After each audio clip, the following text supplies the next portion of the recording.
Vamos fazer a nossa prece, primeiramente agradecendo a oportunidade de estarmos aqui e que a nossa irmã que fará uso da palavra possa ser inspirada e ajudada e que todos nós aqui presentes, encarnados, desencarnados, possamos aproveitar desses momentos de reflexão, de estudo, que são muito importantes para nós.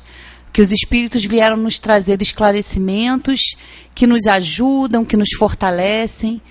Então, que a noite de hoje possa ser bem proveitosa para todos nós. Graças a Deus e que assim seja. E com vocês, Sueli falando sobre a resignação.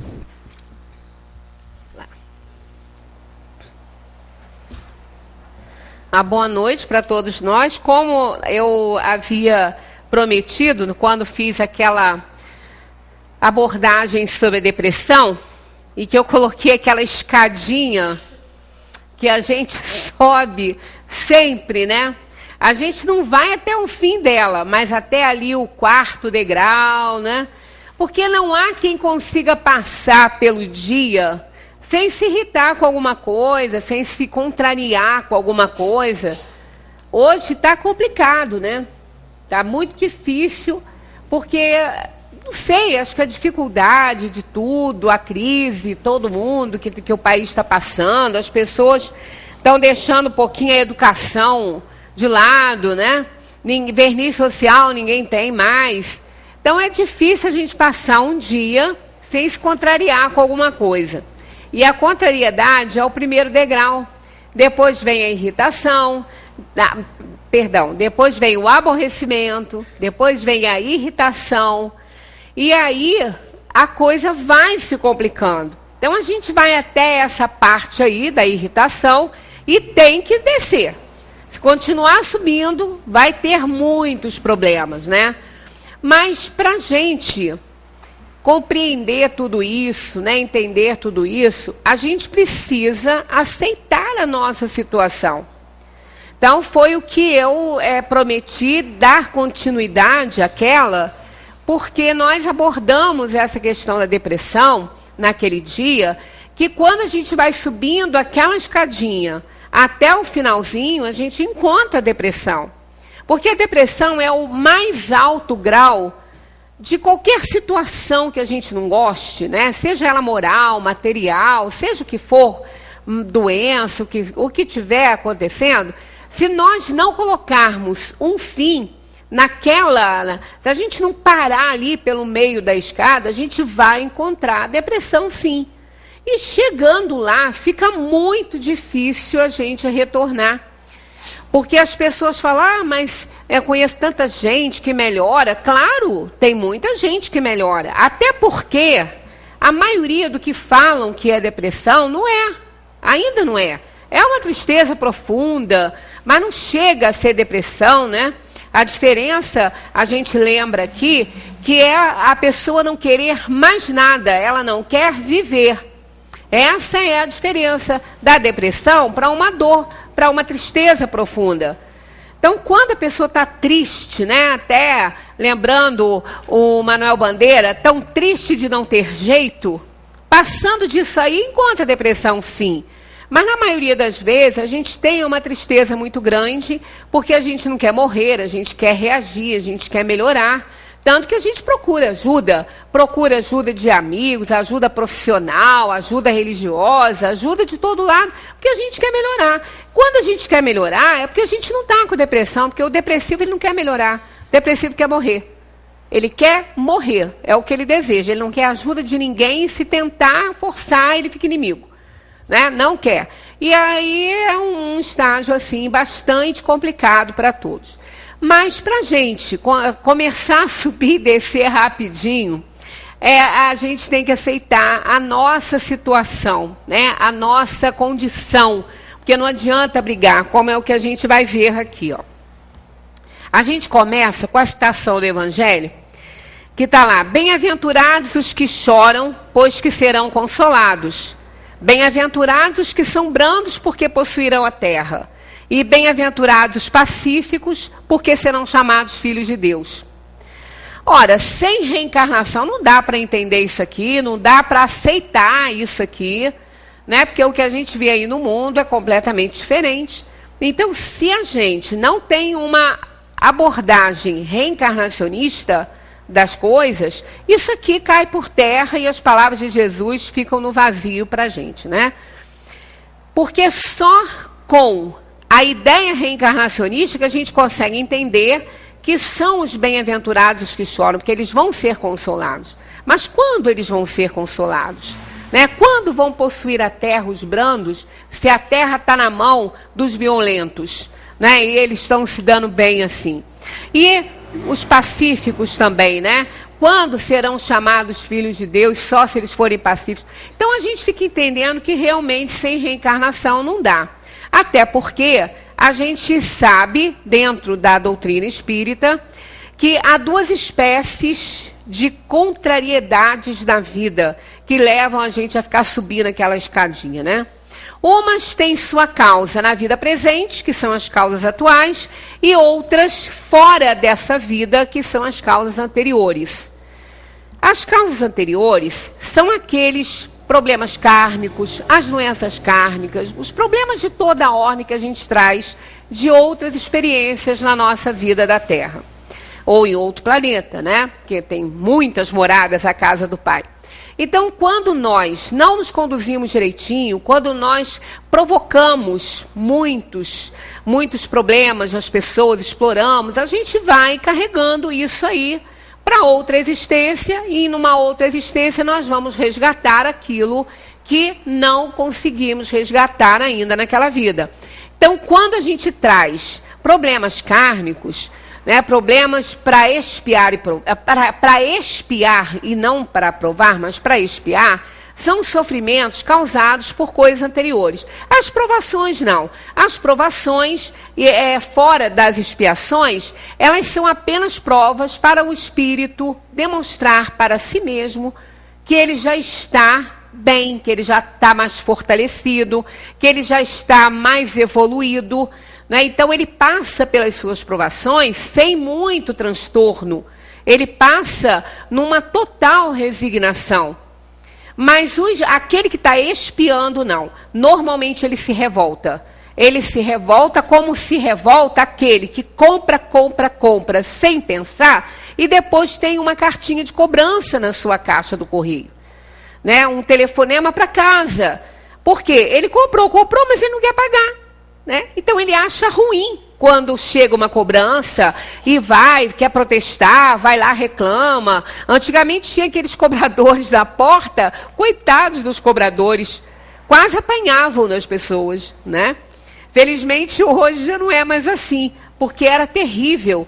Então são pessoas que não têm essa noção, né? Elas compram e acham que não vão ter que pagar. Como também na parte moral, elas fazem e acontecem e acham que isso vai ficar por assim mesmo. Né, do jeito que está a exploração que causaram, o mal que causaram, acho que isso não vai ter retorno, mas vai ter retorno. Se não tiver retorno nessa, vai ter retorno nas próximas. Às vezes o espírito faz tanto que nem pode resgatar tudo que ele fez dessa na próxima, fica ainda devendo aí para as outras, né, encarnações. Mas se há males nessa vida, cuja causa primária é o homem, outros há também, aos quais, pelo menos na aparência, é completamente estranho e que parecem atingi-lo por uma fatalidade. E às vezes acontecem coisas que não são da nossa culpabilidade, pelo menos na vida atual, da nossa responsabilidade. A gente não fez nada para merecer aquela situação. E, no entanto, a gente está passando por ela. Esses são os males causados por causas anteriores. Então a gente não lembra, mas é um resgate que nós estamos fazendo.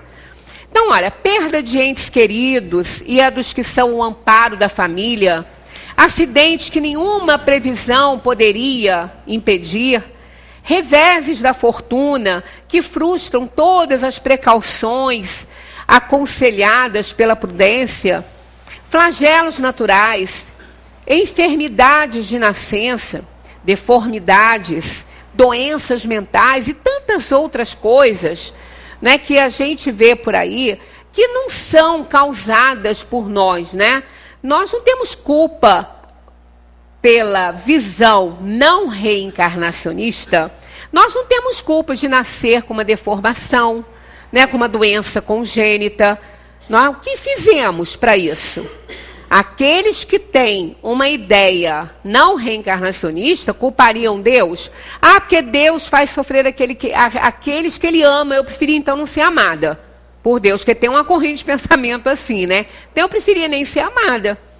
Então não é bem assim. Quer dizer, pela visão reencarnacionista, hoje Ele não fez nada, mas sim em outras existências Ele fez. E lá no Evangelho tem algumas passagens que falam sobre essas coisas. Até essa mesma do cego de nascença. O discípulo perguntou a Jesus quem pecou, ele ou os seus pais, para que ele viesse assim. Aí Jesus falou assim, nem ele, nem seus pais. Isso aconteceu para que as leis de Deus se cumpram na terra. Aí há quem diga, tá vendo? Foi Deus que quis assim. Aí está longe da justiça divina. Deus não pode querer isso para alguém sem que ele tenha nenhuma culpa nisso, não seria justo. Então, por que Jesus então falou nem ele, nem seus pais? Porque nem ele, aquela personalidade que está aqui, e a personalidade dos pais, naquela encarnação, eles não fizeram nada. Mas é necessário que as leis de Deus se cumpram. Quer dizer, qual é a lei de Deus? É a lei do resgate. É a pena de talião aplicada por Deus. Quer dizer, nessa vida ele não fez, mas em outra ele fez. Então, hoje ele não tem culpa. Mas hoje, ele é o inocente culpado de ontem. Então, com a visão reencarnacionista, a gente consegue perceber perfeitamente que nada acontece sem uma razão de ser. Que Deus não está lá escolhendo esse ou aquele para mandar uma doença, para mandar uma tristeza, para tirar um pai de família, né, para tirar um arrimo de família, tirar uma criança dos seus pais. Deus não está fazendo isso com ninguém. Então, todas essas coisas são resgates, são causas anteriores das aflições. E aí, com essas aí, a gente não tem como mais negociar. A gente teria como negociar muito antes, né? Na época que a gente estava cometendo o delito. Agora não. Então, as causas anteriores, essas terão que ser, realmente, terão suas consequências e a gente tem que resgatar. Agora, as causas atuais, essas a gente tem como evitar. E muito bem, é só querer. Os que nascem nessas condições aí que a gente falou, certamente nada hão feito na existência atual para merecer, sem compensação, tão triste sorte, que não podiam evitar, que são impotentes para mudar por si mesmos. Em virtude do axioma, segundo o qual todo efeito tem uma causa, tais misérias são efeitos que hão de ter uma causa. E desde que se admita que Deus seja justo, essa causa também há de ser justa. Isso é uma lógica, não é uma lógica. Se Deus é justo, a causa há de ser justa, o sofrimento há de ser justo.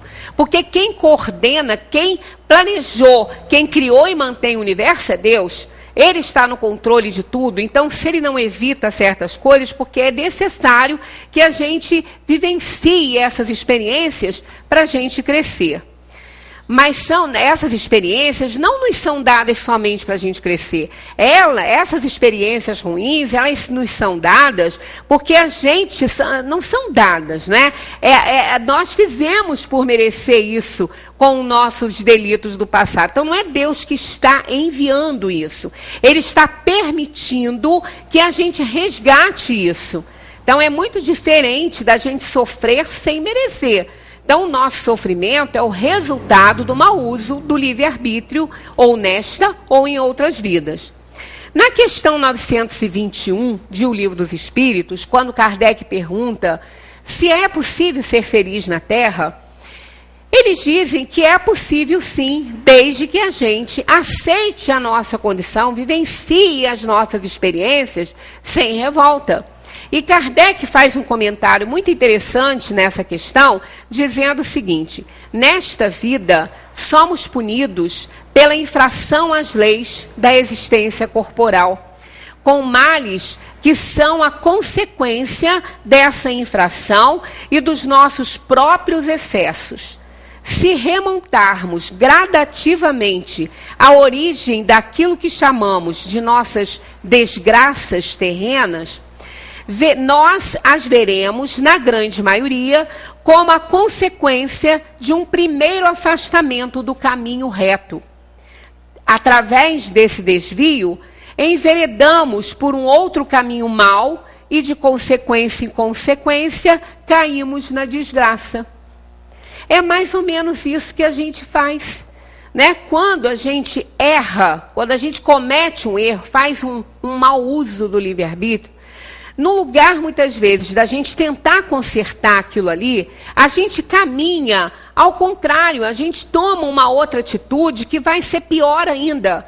Isso nos lembra um personagem da mitologia grega que hoje está muito aí no nosso meio,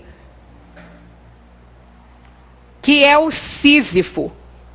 Sísifo, a figura de Sísifo, vocês já devem ter visto e conhecem, é um homem que empurra uma pedra, morro acima, e ela cai, e ele tem que empurrar de novo. Então a imagem é sempre um homem tentando levar uma pedra para o alto de um morro. Sísifo, na época, ele era ele plantava, ele não era assim, não tinha nem grandes... ele não tinha dinheiro, ele era pobre, ele não era uma pessoa abastecida financeiramente, nem tinha também, assim, influência nenhuma. Mas ele era muito esperto. Na época, ele foi considerado o mais esperto dos homens. Ele foi, inclusive, rei, né, de Corinto, que era a região em que ele vivia. Ele era tão esperto, e talvez por conta disso, ele fez muita bobagem. Né? Ele era aquela figura que ele fazia uma bobagem, aí ele caía numa desgraça e ele acabava fazendo outra bobagem para consertar aquela desgraça. Então ele vivia se encrencando. O tempo todo ele vivia se encrencando. Ele começou, o grande erro de Sísifo foi fazer uma delação. Palavra? Sísifo fez uma delação. Ele delatou Zeus. Olha, quem que ele foi delatar? Ele delatou Zeus para o rei das águas, né? Para o rei das águas. Porque Zeus roubou a filha dele. Aí, como ele... Olha só como que tem uma certa correspondência aí no nosso momento, né? Ele não tinha água nas terras dele. E ele queria. Então, o que ele fez? Ele usou a delação para conseguir a água que ele queria. Então ele falou, eu te conto quem foi que raptou a sua filha, contando que você me dê água nas minhas terras. Aí ele conseguiu, com essa delação, ele conseguiu. Ele contou que foi Zeus. Só que Zeus era o rei do Olimpo, né? Ficou sabendo, condenou Sísifo à morte. Só que tem que quando a morte foi buscá-lo, ele era tão espertinho que ele enganou a morte. Ele falou que ela era tão linda que ela merecia um colar de flores que ele havia feito para ela. Aí ela ficou envaidecida e aceitou o colar de flores, só que aquilo era uma coleira e ele prendeu a morte e ela não conseguiu levá-lo. Mas aí ele criou problemas. Ele criou problemas com o Deus da guerra, ele criou problemas com Hades, o rei dos mortos, porque a morte não levava mais ninguém. E como é que iam fazer guerra se ninguém ia morrer, porque não tinha morte para levar ninguém? Então ele foi criando um problema atrás do outro. Aí até que Zeus descobriu que a morte estava presa, libertou a morte para pegá-lo. E realmente foi o que aconteceu. A morte foi até ele e conseguiu. Só que ele continuou usando da sua esperteza. Quando ele estava lá no inferno, né, junto lá com Hades, o rei dos mortos lá, Deus dos mortos, ele, antes dele ir, ele pediu à mulher dele que não o sepultasse, que não enterrasse ele. E assim ele foi. Aí chegou lá embaixo, ele começou a falar muito mal da mulher dele, falando, você está vendo? Pro Deus dos mortos. Você está vendo como é que ela era? Eu merecia ter morrido mesmo, porque está melhor aqui do que lá. Com ela nem me sepultou, meu corpo está insepulto.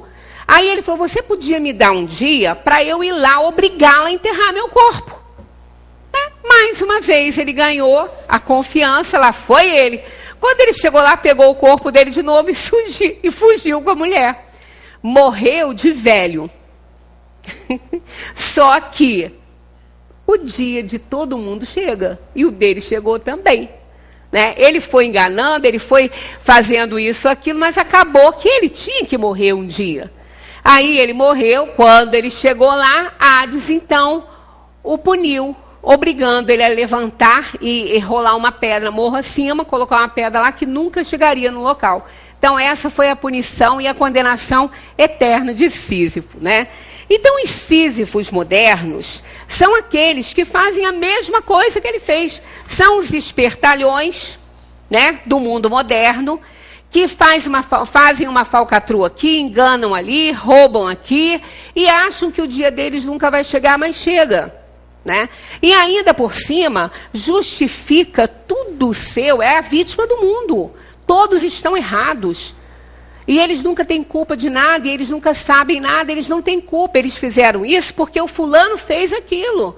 Né? Então, os Sísifos de hoje são aquelas pessoas que se acham vítimas do mundo e tudo que acontece de ruim na vida deles, a culpa é de outra pessoa, nunca deles. Então, esses Sísifos, e é a maioria, porque cada um tem o seu momento de Sísifo aí na vida, né? Uma parcelinha dessa lenda aí na sua personalidade, são pessoas que se revoltam diante da vida, diante das coisas, não aceitam as coisas.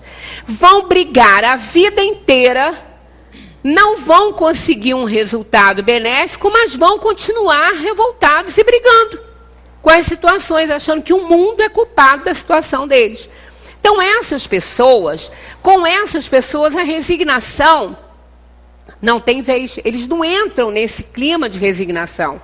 Eles ficam brigando o tempo todo e desobedecendo a lei. Porque para que a gente não tenha problemas atuais, porque os anteriores já estão no nosso mapa kármico, mas para que a gente não acumule dívidas e para que a gente aceite a situação, nós temos que obedecer.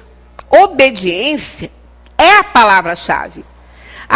Todas as vezes, se a gente for olhar, é aquele comentário de Kardec, se a gente for olhar um pouco para trás, as situações que a gente está passando, que estão nos incomodando, que estão fazendo a gente subir aquela escadinha, se a gente for olhar, foi um vacilo nosso.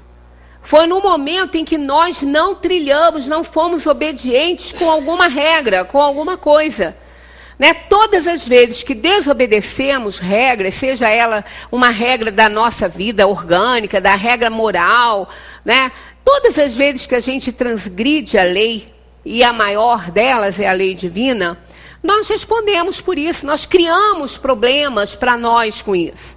Se nós praticarmos a obediência, nós vamos minimizar muito, muito a nossa situação de dores atuais. Porque as outras, como a gente falou, essa não tem mais jeito.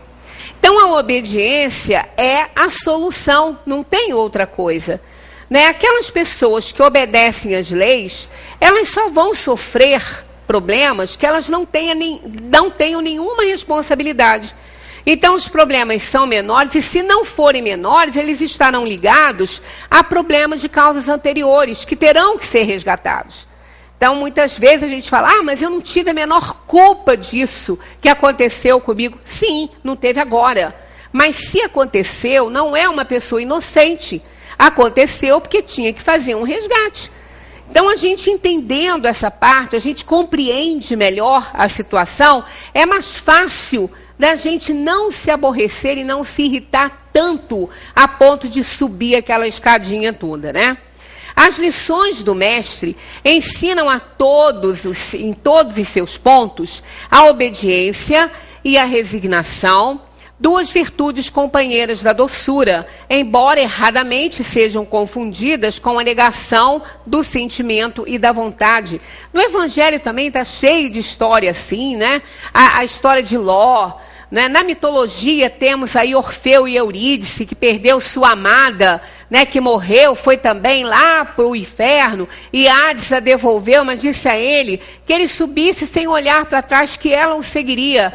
E ele quis constatar se ela o estava seguindo, aí ele olhou e a sua amada voltou para o fundo, né, do inferno. Então ele perdeu sua amada por desobediência. Ló também, né, a sua mulher virou pedra. E na vida da gente toda, nas histórias, né, as histórias da carochinha, as historinhas infantis, tudo tem uma certa questão de obediência envolvida. E como a gente percebe isso até na simples alimentação, quando a gente desobedece uma regra de alimentação, ou a gente transgride aí uma dieta que a gente não pode, a gente sofre com isso. É um exemplo grosseiro, mas é real. Todas as vezes que a gente desobedece alguma coisa, a gente sofre consequências com isso, né? A obediência, ela é o consentimento da razão. Mas a resignação é o consentimento do coração. As duas caminham juntas. Nós precisamos conciliar coração e razão, porque às vezes o coração quer uma coisa, mas a razão não quer. E às vezes a razão quer e o coração não quer. Então, se a gente ficar só numa, fica difícil. Por isso que elas caminham juntas, obediência e resignação. Porque quando a gente obedece, a gente está se curvando diante do fato. A gente está aceitando aquele fato, nós estamos nos resignando diante de uma lei, diante de uma imposição. Então, elas caminham juntas nesse sentido. Frequentemente, desejamos controlar as situações. Queremos fazer as coisas acontecerem do nosso modo. Nunca vamos conseguir isso. As coisas nunca vão acontecer do jeito que a gente quer. As pessoas não serão do jeito que a gente quer. Cada um é um. Né? Não tem como. Os maiores problemas que a gente enfrenta no nosso conflito familiar, né? Nas uniões matrimoniais, é justamente aquela cobrança. Um querer mudar o outro, isso não vai acontecer, não vai ter jeito, isso não existe. Não vai dar certo. Então as coisas são como elas têm que ser, e nós vamos mudar quando a gente puder, quando a gente não puder, a gente vai ter que entender. Igualamos a atividade à força, a passividade à fraqueza. Então, frequentemente a gente quer mudar as coisas porque a gente acha que ser ativo é ser forte. E ser, então, passivo é uma fraqueza. Mas não é. Existem situações em que nós vamos demonstrar nossa força, mas outras situações que fogem ao nosso controle, nós vamos ter que demonstrar passividade, porque não tem possibilidade de ser diferente. Não precisamos constantemente assumir o controle das coisas, do emprego, do relacionamento e das situações. A única coisa que a gente precisa é fazer a nossa parte. Do contrário, nós vamos estar numa luta constante até nos sentirmos exaustos e muitas vezes derrotados. Aí a gente termina de subir aquela escada, aí a gente vai para a frustração, a gente vai para a angústia, aí acaba na depressão. Então, quando a gente luta com aquilo que a gente não tem possibilidade de ganhar, é perda de tempo. O reino animal, nós estamos na terça-feira, nas reuniões de terça, falando sobre os reinos. O reino animal tem muito a nos ensinar, ensina muito. Um animal, quando ele está lutando por uma fêmea ou por um território, ele sabe a hora dele parar. Ele luta, ele se machuca, ele se fere, ele quase morre, mas quando ele, por instinto, ele percebe que a briga está perdida, que não tem jeito, ele se retira para não morrer. Ele é esperto, ele briga sim, mas ele se retira para não morrer quando ele vê que ele não tem mais chance. Ao contrário de nós, a gente vai às vascas da morte, lutando às vezes com alguma coisa que não tem como ganhar, né? Lutando por algo que não está no nosso controle. Todas as vezes que a situação estiver no controle de alguém, ela não está no nosso, então nós vamos perder. Então, para que irmos a uma situação que vai nos levar a um desespero tão grande, muitas vezes a depressão e querer morrer?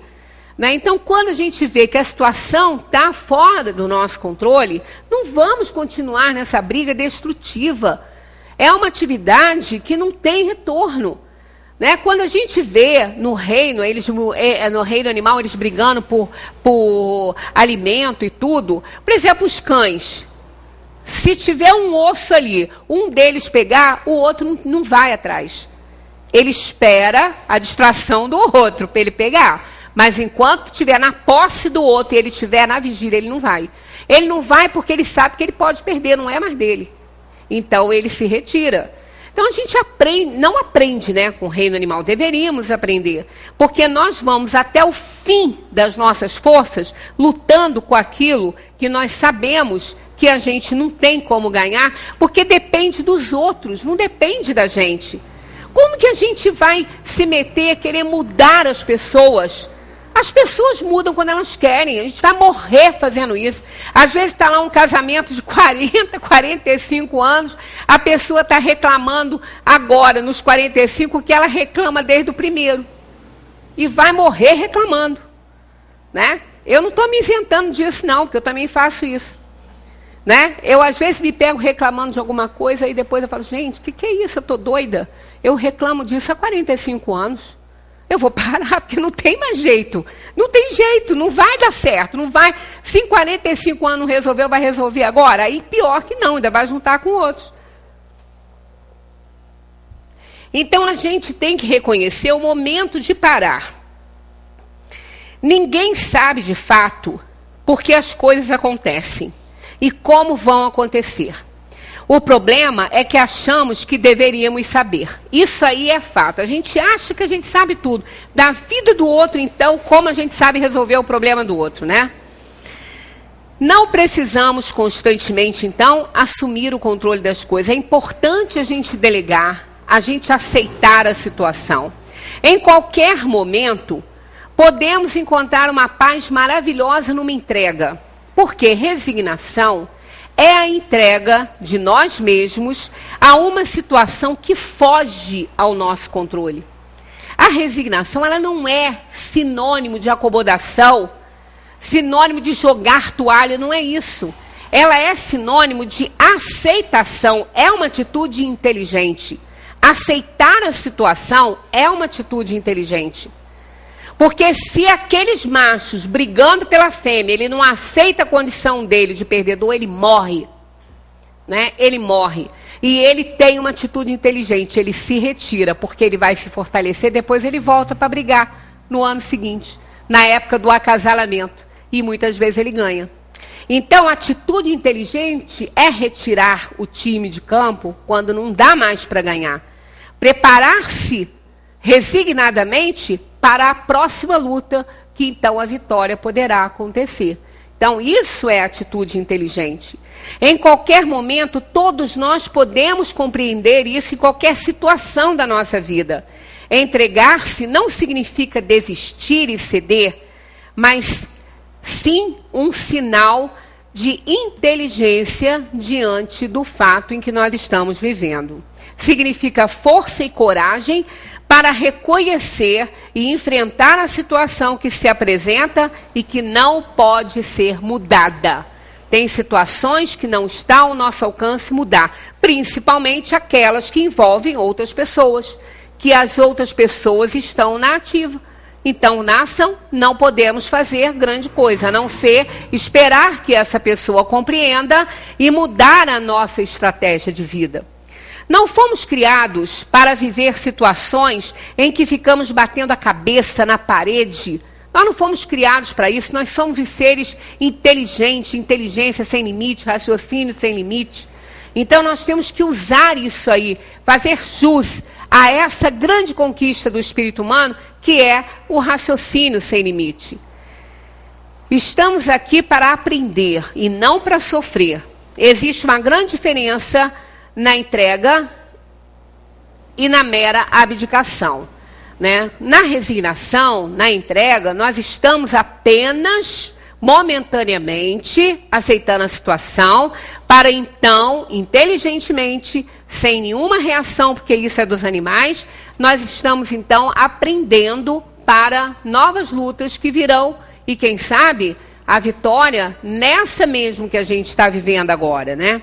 Desistir é desesperar-se e dizer, não sei mais o que fazer, é o fim. E resignar-se significa tomar as atitudes necessárias para, se não resolver, minimizar a situação, ou pelo menos tirar do choque, né? Tirar daquela situação conflituosa, destrutiva, para todas as partes. Quando desistimos, rejeitamos a vida que temos. E muitas vezes, ou melhor, em todas as vezes, a vida que temos é a que procuramos. Não só agora, quanto em outras fases da nossa caminhada espiritual, numa outra fase de vida na Terra, né? Ou em qualquer outro planeta. Quando nos resignamos, nós a aceitamos exatamente como ela é, como se apresenta no momento, para então tentarmos mudar aquilo que estiver ao nosso alcance para fazer. Quando negamos a situação ou nos voltamos contra ela, estamos desistindo. Porque não tem jeito, a gente acaba desistindo.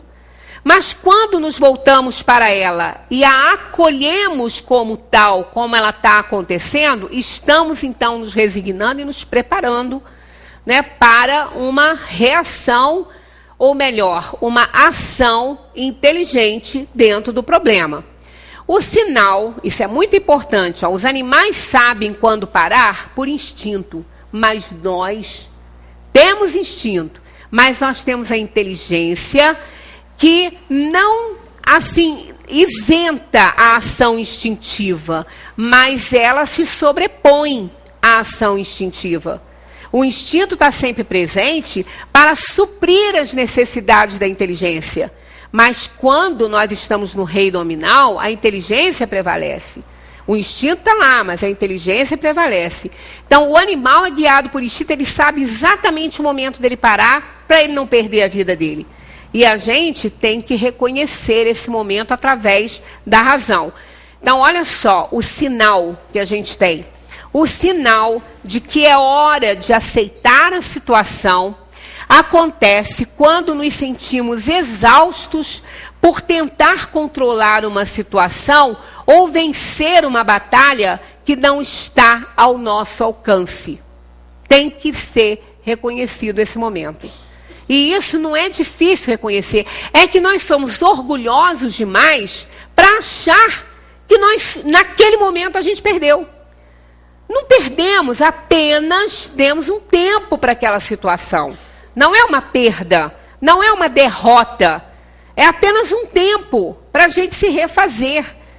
Então, o sinal é esse, quando a gente está tão exausto que a gente quer desaparecer, quer morrer, quer sumir. Então, esse aí é um sinal que está na hora de parar.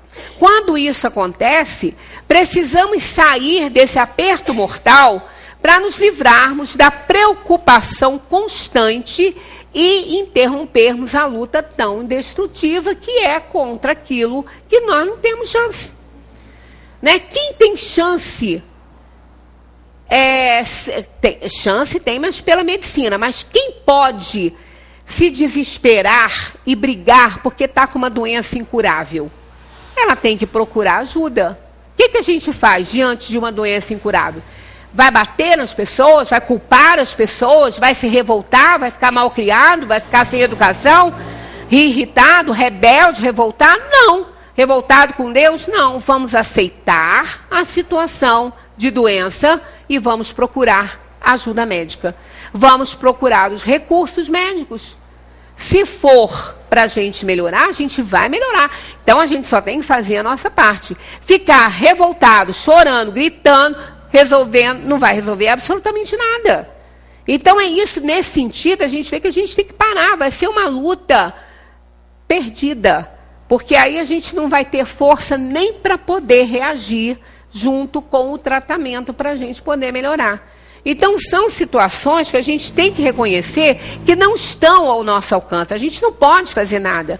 Com a perda de uma pessoa querida, nós não podemos fazer nada.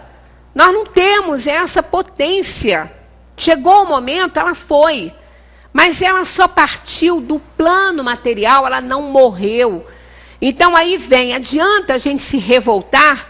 Com essa revolta, o que nós vamos conseguir? O desespero de quem foi também, que não consegue seguir o curso da sua vida espiritual, porque o seu afeto, o seu amor está em desespero. Então, nas reuniões mediúnicas, isso acontece muito. Às vezes, o parente daquela pessoa que dá a comunicação, ele está mais preocupado com a reação que a pessoa está tendo à ausência dele, do que propriamente com as dificuldades que ele está passando nesse mundo.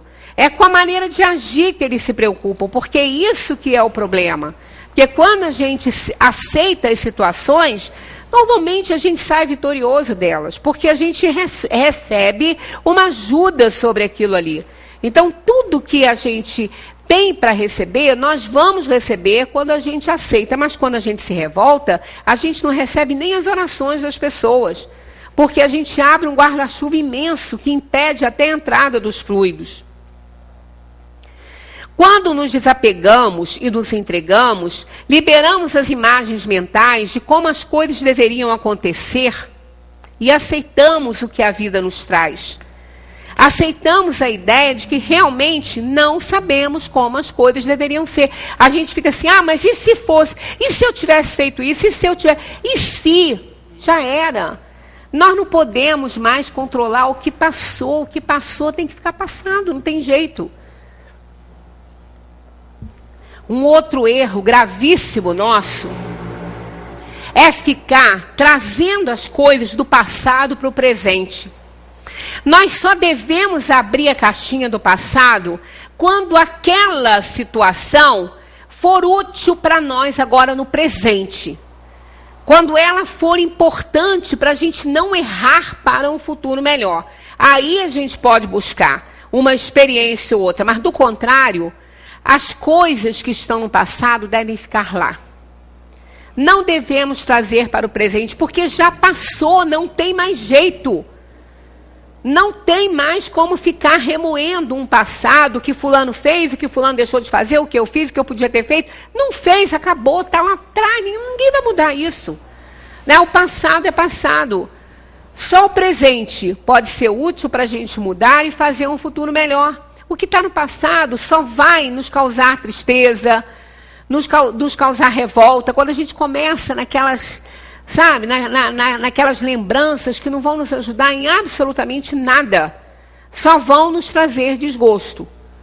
Porque as pessoas que viveram lá conosco no passado estão diferentes agora no presente. Elas já aprenderam, elas já cresceram, não são mais as mesmas pessoas. Se pudessem voltar, talvez não tivessem feito aquilo que a gente reprova. Então, a gente não pode ficar condenando as pessoas pelo que aconteceu há 30 anos. Aconteceu lá, fica lá, deixa lá. Né? A figura de Jano, que é janeiro, primeiro dia do mês, ela tem duas faces. Uma olha para o passado e outra olha para o futuro. A que olha para o passado tem uma chave na mão, que ele é metade passado e metade futuro. É o primeiro mês, é Jano, né? Então, a que olha para o passado tem uma chave na mão. Significativo isso, fecha o passado. Fecha o passado. E a varinha de condão é a possibilidade de realização. Não é um encantamento, uma mágica, mas é a possibilidade de mudarmos as situações. Mas se a gente tranca o passado, senão não vai conseguir e vai sofrer muito, né? Vai subir a escadinha toda. A verdade é que nem sempre sabemos o que é melhor para nós. A tendência de nos tornarmos controladores nos faz esquecer de como é proveitoso ser estudantes e aprender coisas novas com os outros. Dá uma leveza, né? Dá uma leveza a gente não ter aquela responsabilidade de ter que saber tudo, de ter que fazer tudo, de ter que controlar tudo. É tão bom, né, quando alguém pode fazer algo para nós e nos ensinar coisas novas. É tão leve isso, né? Dá um bem-estar e dá uma sensação boa de estar também sendo protegido de alguma forma e de não estar sempre protegendo, né? Porque isso também cansa as pessoas. resistimos à ideia a receber ideias diferentes e a viver novas experiências, mesmo nas pequenas coisas. A gente é resistente. Né? A gente sempre acha que a gente sabe mais que o outro. Mas não é verdade. Não é verdade. Graças a Deus que não. Senão a gente não ia ter mais nada para aprender com ninguém. Né? Graças a Deus que não é assim. O fato de nos recusarmos a aceitar situações que não podemos mudar nos deixa muito cansados, muito exaustos. Né? E tira a nossa paz de espírito. A gente não dorme direito, a gente não tem sossego na vida. Porque a gente quer controlar tudo e todos. Eu não sei se vocês já tiveram oportunidade de entrar num ambiente onde a pessoa que trabalha ali, ela parece uma antena parabólica. Ela quer ouvir tudo que todos falam. Ela quer saber tudo que todos estão fazendo. Ela quer estar por dentro de tudo. Olha, isso deve dar um cansaço à pessoa. No final do dia, ela está esgotada. Né? Ela está esgotada. É uma coisa que não dá realmente para explicar. Retomamos esse poder, né, de ser leve e tudo, quando a gente aceita as situações e a gente vê que a gente não é potente o tempo todo. Que a gente tem muito mais situações e que a gente não pode resolver do que pode. Quando nos entregamos e nos resignamos, é como se a gente dissesse assim, vou ser feliz agora, usufruindo o que me está sendo oferecido. Não vou mais adiar essa felicidade. Mas o negócio é que muitas vezes a pessoa fala assim, por outro lado, né, a pessoa fala assim, quando nos recusamos a nos entregar, a gente diz, não posso de jeito nenhum ser feliz enquanto as condições não forem exatamente como desejo. Coitado, vai morrer lutando. Quem disse que a situação vai mudar? Pode ser que mude, pode ser que não. E se não mudar? E aí? A pessoa vai subir o resto da escada, vai ficar deprimida, vai querer morrer. Aí a pessoa diz assim, só terei paz se isso e aquilo acontecerem. É muita infantilidade. Porque não vai ter paz. Porque quem garante que as coisas vão acontecer do jeito que ela quer? Será que a situação que ela imagina para ela seria a melhor? Isso é outra coisa que a gente não pode garantir. De jeito nenhum. Ah, mas se eu tivesse feito diferente, se tivesse feito diferente, será que você estaria numa condição melhor? Tem certeza disso? Como que pode ter certeza?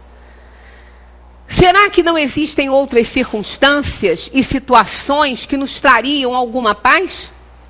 Alguma que nem mesmo nos ocorre? Entendeu? Pode ser alguma outra situação que não está nos ocorrendo. Mas se a gente tiver olhos de ver e ouvidos de ouvir, a gente pode perceber situações novas que vão nos trazer uma paz que a gente nem está esperando. A Magui que gosta desse planinho, e é muito legal esse planinho, sabe? É o plano da tia Grace. A tia Grace é uma historinha que saiu nas seleções, e essa história é verdadeira. Uma sobrinha dessa tia Grace achou uma agendinha dela, naquela época era um diário, né? Eu falava o diário da tia Grace. E ela estava com um marido numa cidade distante, que ele era militar, e ela estava muito infeliz porque ela estava lá. E ela estava longe da família, ela estava longe de todos, ela não tinha amigos, ela não tinha com quem conversar, o marido trabalhava o tempo todo, e ela estava numa insatisfação e o casamento indo para o brejo, acabando. Realmente ela queria voltar, queria se separar, e naquela ela não tinha nem desfeito ainda as malas. Aí, numa das caixas que ela estava mexendo lá, ela achou esse diário, o diário da tia Grace. Aí ela olhou aquilo, ela falou assim, nossa, nem vou ler isso. O que essa tia Grace, do tempo da charrete, como que você vai me ajudar em alguma coisa, que sou uma mulher moderna? Mas alguma coisa ficava mandando ela ler aquilo ali. E essa tia Grace, todo mundo adorava ela. A história que conta na família é essa, que ela era uma pessoa adorável. Ela então resolveu ler o diário da tia Grace. Aí ela começou a ler e achou interessante, porque ela começa dizendo que ela era muito infeliz. Que ela era muito triste, muito angustiada, muito infeliz, porque a vida dela, o sonho dela era casar e ter a casa dela e ter filhos. Só que uma semana antes do casamento, o noivo morreu. E ela ficou assim, desesperada com a situação. Não quis mais saber de namorar, foi morar com uma irmã. Aí o sonho de ter a casa dela, a família, os filhos, se resumiu a um quartinho na casa da irmã. E ela vivia tão infeliz, tão amargurada, que começou até a ficar doente. Aí chegou um dia que ela pensou, ela falou, sabe de uma coisa? Vou mudar essa vida. Só eu posso sair do sarcófago do egoísmo em que eu me encontro. Preciso mudar. Aí o que ela fez? Ela estabeleceu 6 regras para ela fazer por dia. 6 coisas para ela fazer. A primeira regra era fazer alguma coisa por alguém. Isso tinha que ser todo dia. Fazer alguma coisa por alguém.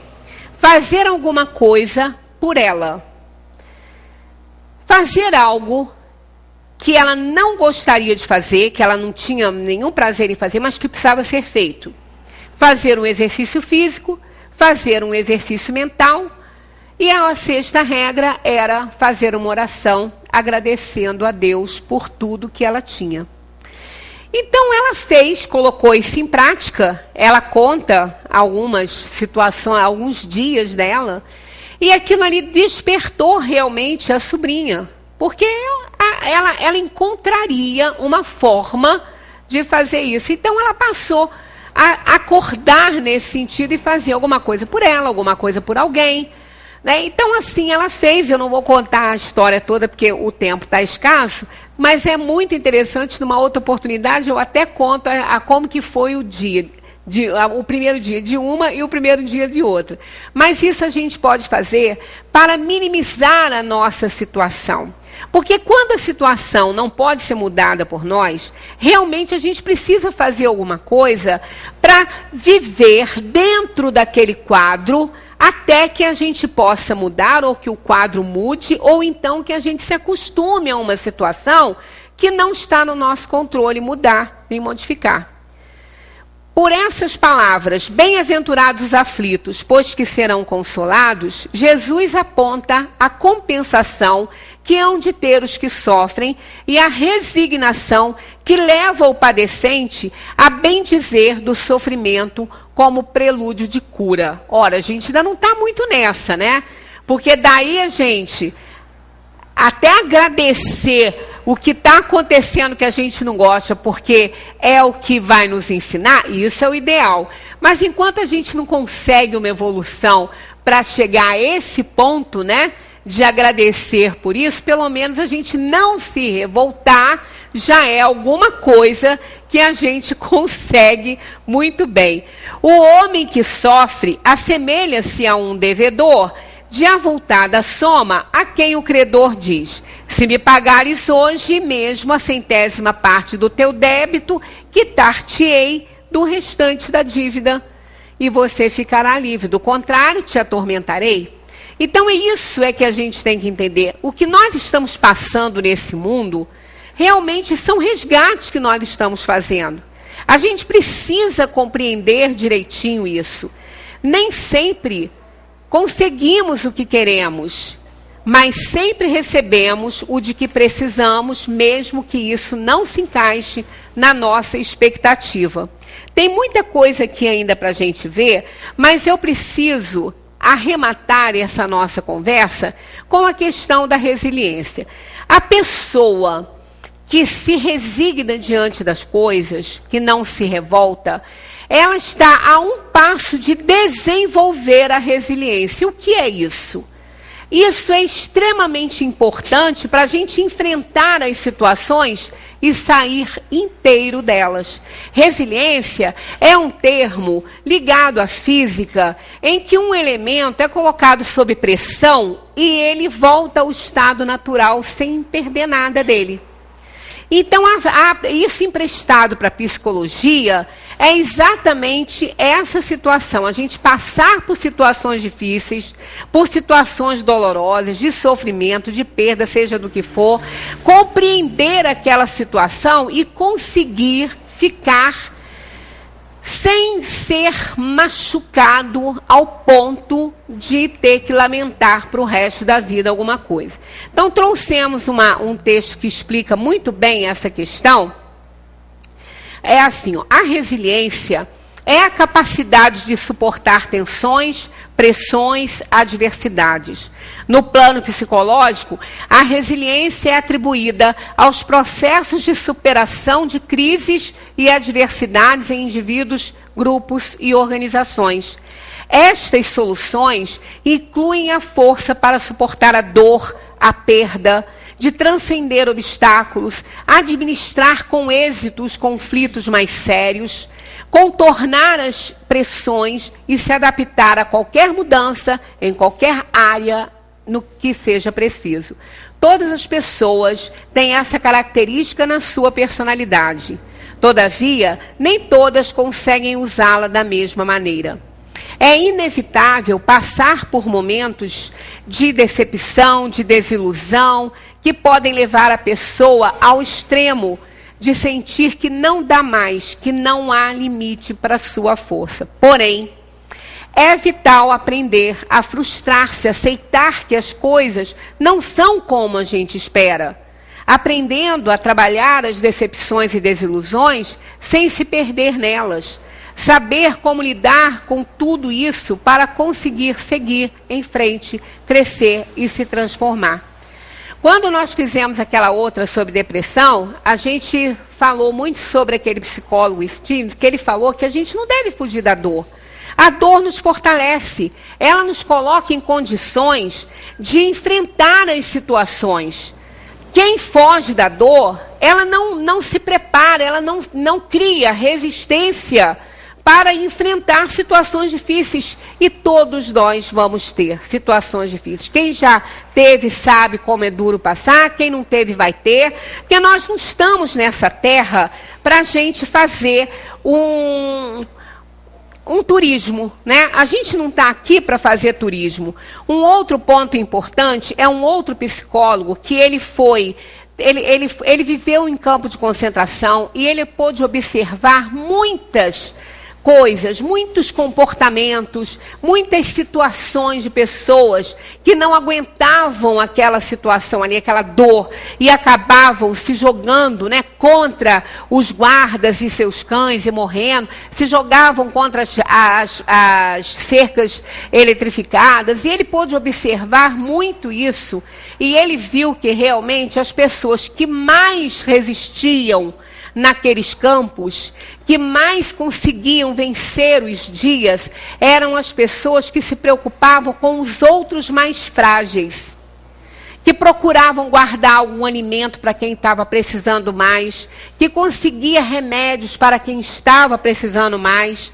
Aí ele diz assim: o sucesso, como a felicidade, não pode ser perseguido. Ele deve acontecer e só tem lugar como efeito colateral de uma dedicação pessoal a uma causa maior. Ele diz isso, né? Desta forma, temos no nosso cotidiano, que desenvolver projetos que tragam um sentido à nossa existência, pois isso nos torna mais resilientes, mais fortes frente à adversidade da vida. Quando eu tenho um projeto maior para me apoiar, entendo que problemas são apenas obstáculos a serem superados, pois persigo algo muito maior do que isso.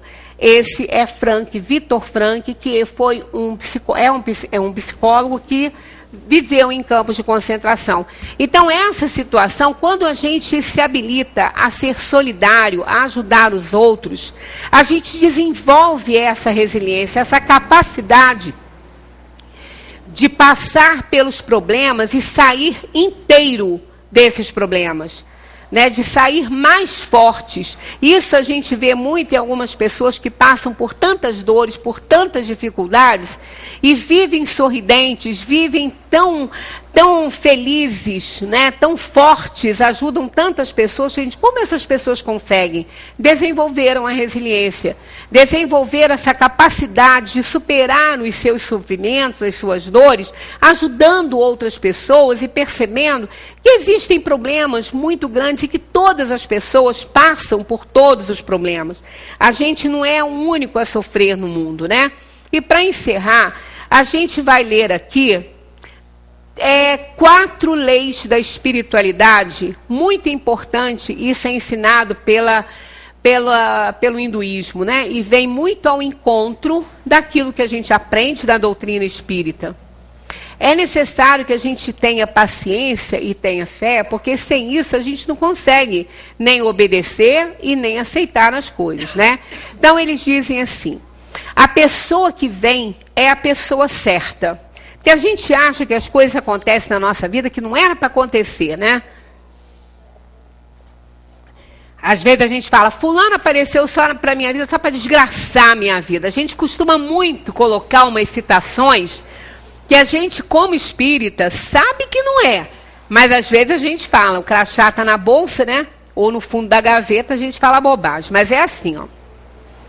A primeira diz, a pessoa que vem é a pessoa certa.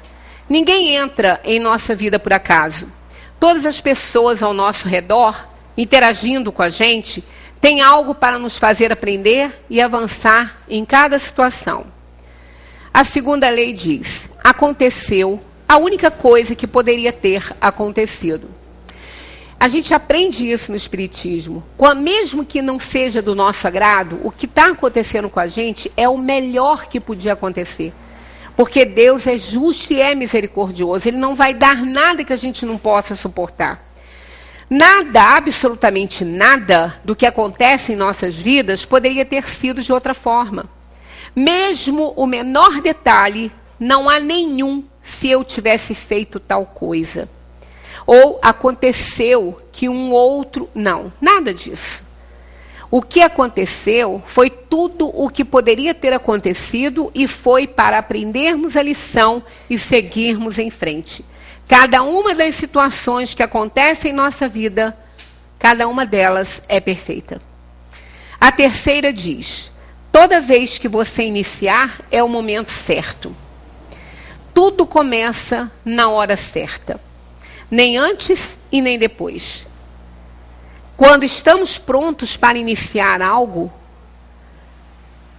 novo, a nossa vida vai nos dar condições para isso. É que as coisas acontecem sempre que estamos prontos. Então, quando o aluno está pronto, o professor chega. E a última é a seguinte, quando algo termina, ele termina. Simplesmente assim. Se algo acabou em nossas vidas, é porque se algo acabou em nossas vidas, é para a nossa evolução. Por isso, é melhor sair, ir em frente e se enriquecer com a experiência.